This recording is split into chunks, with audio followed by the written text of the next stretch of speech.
Nueva prueba de manejo en Routier, pasó por nuestras manos el 208 GT a secas, una variante que se sumó en el restyling que se le hizo a toda la gama 208 en julio, que naturalmente viste su presentación en Routier, y que de alguna manera viene a continuar aquella GTI que se lanzó a principios de gama justamente de 208.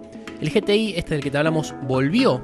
Naturalmente lo vas a ver en breve en Routier, pero primero pasó por nuestras manos este GT de origen brasileño que tiene naturalmente algunas diferencias respecto del pura sangre GTI importado de Europa. Si te parece, entonces empezamos a desandar este Peugeot 208 GT.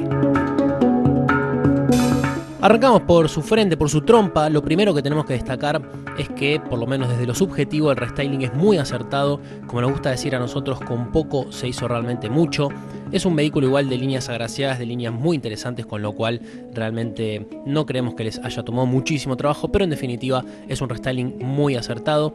Este 208 tiene una toma de aire muy generosa, es bastante característica del modelo, con detalles como los que ves en imágenes pintados en rojo, que le da un look mucho más deportivo, mucho más racing. Tiene una zona inferior muy bien resuelta con los neblineros y con algunos pequeños detalles de diseño, algunos cromados que realmente le quedan muy pero muy bien. Lo que también creemos que es un gran acierto es esta tira de LED incorporada a la óptica, que suma desde lo estético y también desde lo funcional, pero salvo por la parrilla no difiere demasiado del 208 convencional, del 208 civil, por decirlo de alguna manera, así que de todas maneras creemos que está bastante bien equilibrado, aunque quizás algún fanático esperaría un poquito más de detalles bien deportivos. De perfil, en sus 3,96 metros de largo, nos encontramos con unas llantas de 17 pulgadas de muy atractivo diseño, denominadas Storm Diamante. Realmente creemos que le quedan muy pero muy bien, le dan muchísima pero muchísima personalidad a esta carrocería de 5 puertas que la podés distinguir del resto de los 208, si es que no lo hiciste desde la trompa, por los espejos o las carcasas de los espejos retrovisores terminadas en negro brillante.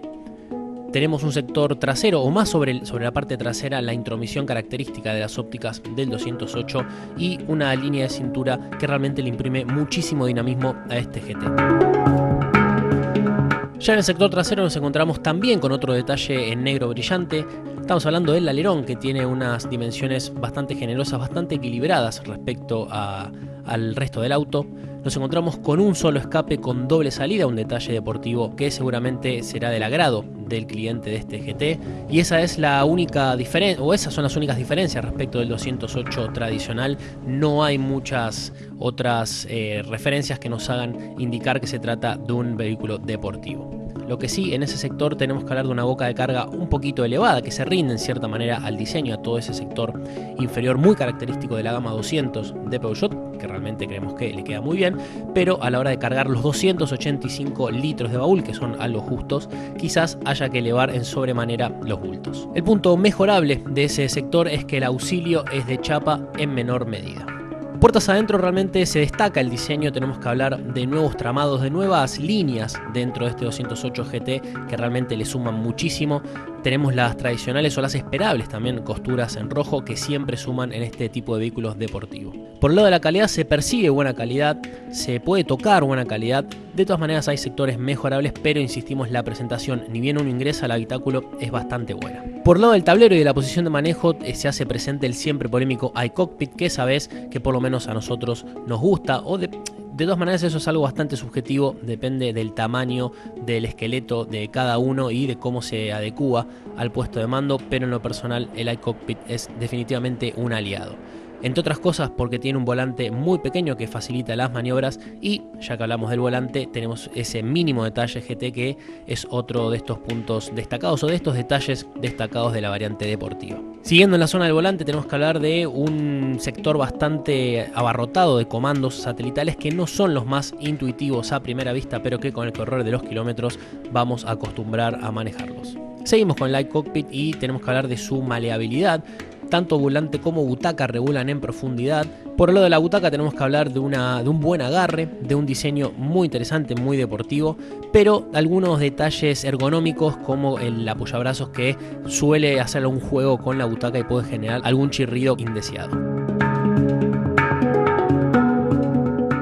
Seguimos en el interior de este 208 GT y es momento de hablar de la multimedia, de todo el sector de la música, entre otras cosas. Corre por cuenta del sistema Arcamis, que está presente en otros modelos del grupo PSA. Cuenta con todas las conexiones disponibles, incluyendo la compatibilidad de esta nueva función, digamos, de los estéreos telemáticos, de poder emparejarlo al teléfono y disponer de Android Auto o de CarPlay. Por último, en cuanto al espacio disponible en este interior del 208 GT, tenemos que hablar de una distancia entre ejes de 2,54 metros, que si bien no es de los más espaciosos, tampoco va a ir penando quienes vayan atrás. Y si hablamos de los que van atrás, tenemos que decir que está habilitado para 3 pasajeros, más que nada por el tema de la seguridad, ya que cuenta con apoyacabezas y cinturones inerciales respectivamente.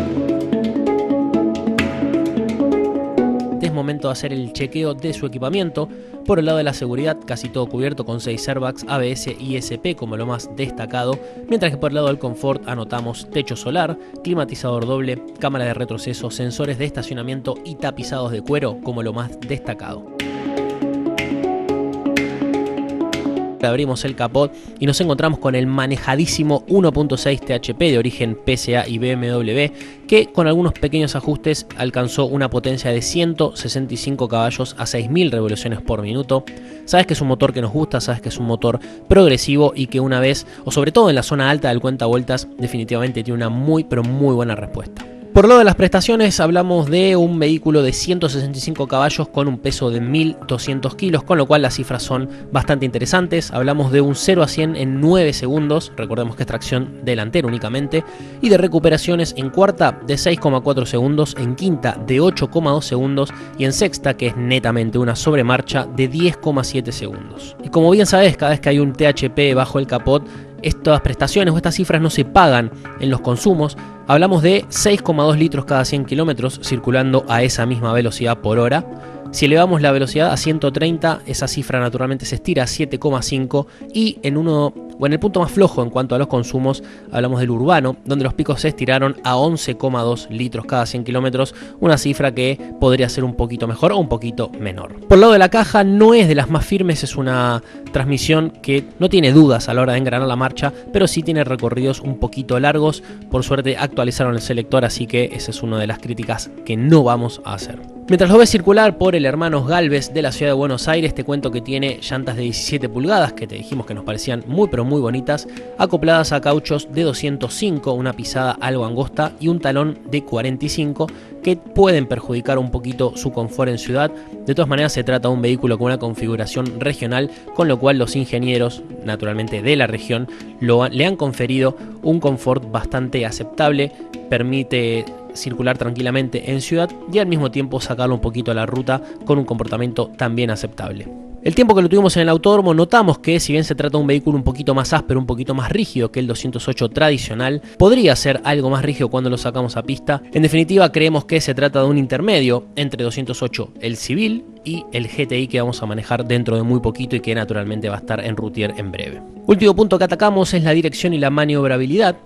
Tanto el volante, o mejor dicho, toda la posición de manejo con este iCockpit que siempre pregonamos, con los sensores y la cámara, no hay mayores inconvenientes, no vas a tener ninguna excusa. Si es que encontrás un lugar en la ciudad y no podés encajarlo, definitivamente el 208 tiene todo para que puedas efectuar la maniobra de estacionamiento sin ningún tipo de problema. Conclusiones, resumen, epílogo de este 208 GT que se comercializa a 415.900 pesos.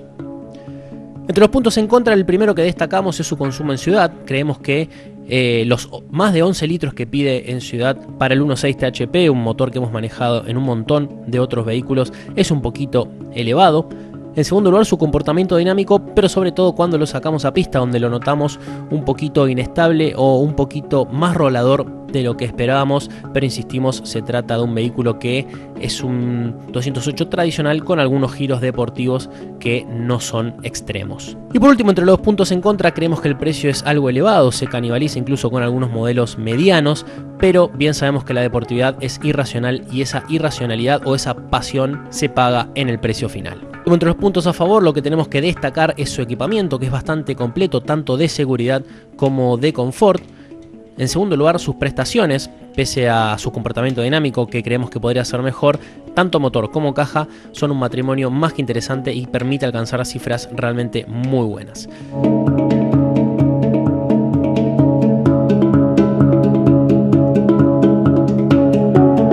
Y por último, entre los puntos a favor, meramente subjetivo, es que el nivel de personalización es justo, aunque a algunos pueda dejarle gusto a poco. A nuestro entender o a nuestro juicio personal, valga la redundancia, este es el nivel de personalización justo para un vehículo deportivo de este tipo.